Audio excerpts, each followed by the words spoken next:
President Trump today took a step towards fulfilling another one of his campaign promises, this one to dismantle the Wall Street overhaul law known as Dodd-Frank, which during the campaign he called a, quote, disgrace and disaster.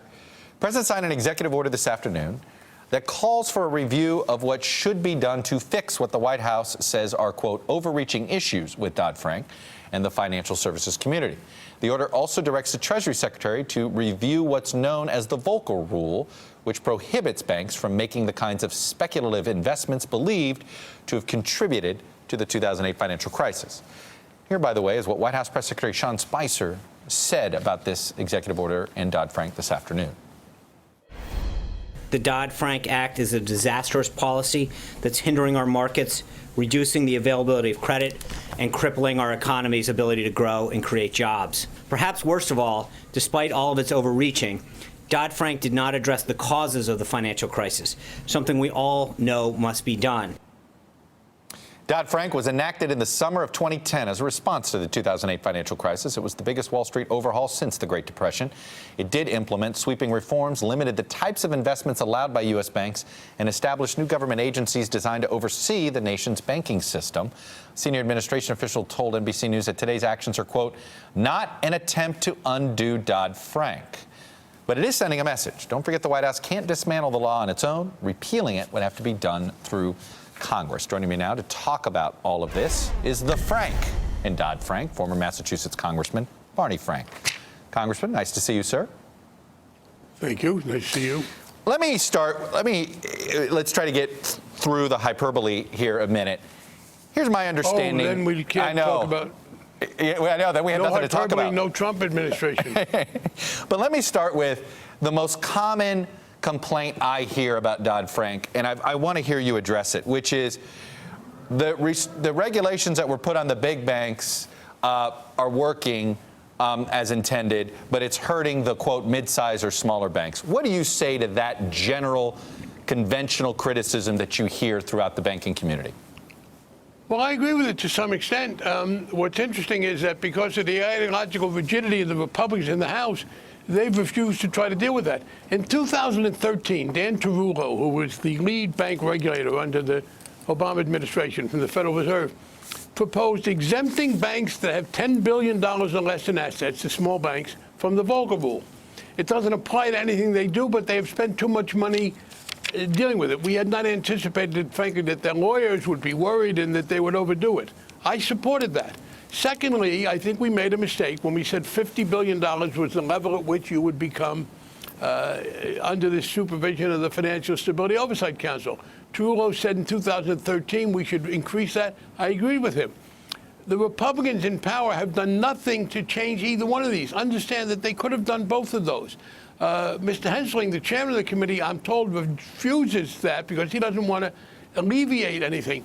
So, yeah, I do agree you could do those two things, which the Democratic Federal Reserve Administrator proposed in 2013. Unfortunately, what the Trump administration is talking about goes far beyond that. In fact, what they're doing, and I'm glad you raised this question this way, Chuck, they're trying to kind of hide behind the small banks and the medium banks so they can do things that are really in the interest of the much larger banks.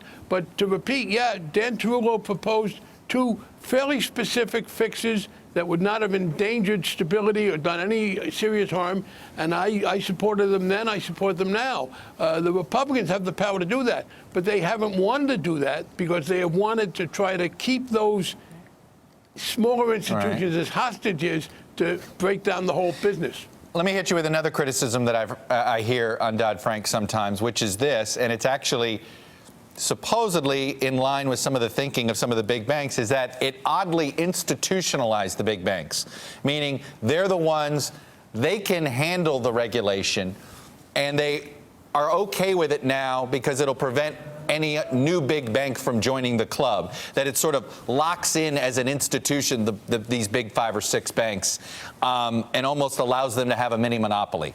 What do you say to that criticism? That it's not true, because as far as the big banks are concerned, why then, of all these people from the big banks who've joined the Trump administration, why are they trying to change things? The fact is that, yes, I agree that with regard to the Volcker Rule for banks under 10, going to the Financial Stability Oversight Council if we should make those changes. But the fact is that other than that, there were not onerous regulations. By the way, one of the things, there is confusion here, and it's a complicated issue. If you talk to the small banks, as I do a lot, and the medium-sized banks, a big source of that problem is not our financial reform bill, but something called the Bank Secrecy Act, the one that deals with smuggling and money laundering, the rule that says you got to report if somebody takes more than $10,000. So there is a confusion there, and that's one that I do believe is somewhat burdensome on the smaller banks. But the fact is that there are ways, as I said, to alleviate the pressure on the smaller banks without in any way weakening those rules that prevent the larger institutions from doing damage, and the Republicans have consciously and deliberately refused to adopt them because they want to keep that to be able to go after the whole thing. But when you look at the Volcker rule properly done, no, the medium and smaller banks don't do these kinds of manipulations. When Jamie Dimon's bank lost $8 billion in London in derivative transactions and tried to keep the federal regulators from getting involved in that, that had nothing to do with any small bank. That was particularly a problem with J.P. Morgan Chase. Now, obviously, this executive order, it's very similar to the one that the president signed having to do with the Affordable Care Act, which is essentially directing federal agencies, in this case the Treasury Department, from getting rid of as many things as they think they can. So let me ask you, what are the one or two regulations that they could get rid of without having to go through Congress that you're most concerned about? With regard to the financial reform bill, there aren't any. Well, let me put it this way. There were two separate issues here. There are statutory provisions, right, and they can't change those here. As far as regulations are concerned, there were a couple that had not been finalized by the period in which Congress can vote to do away with a particular regulation. And they did away with one. Actually, the one they just did away with was a favorite of Bono. He was the one who came to us to advocate for this rule that says that if a company in America pays money to some foreign country, they should have to simply say how much they paid. It doesn't restrict them doing anything. It's in any bribery statute. It's to deal with particularly places like Africa and elsewhere where there's this kind of plunder. The regulation that they killed with regard to retirement income had nothing to do with our bill. Again, that's under the pension law. So the fact is that they can't change this. Basically, the meaning of this executive order, it doesn't do anything. As you said, it tells the Secretary of the Treasury to tell the president back what he said. They're not going to be able to get 60 votes in the Senate to repeal anything.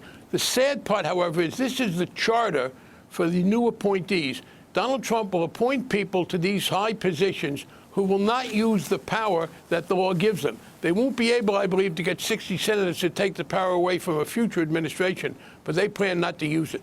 All right. Barney Frank, like I said, probably nobody knows the law better than you since your name's on it. Former Congressman Barney Frank, always nice to talk to you. Thanks for coming on to share your views.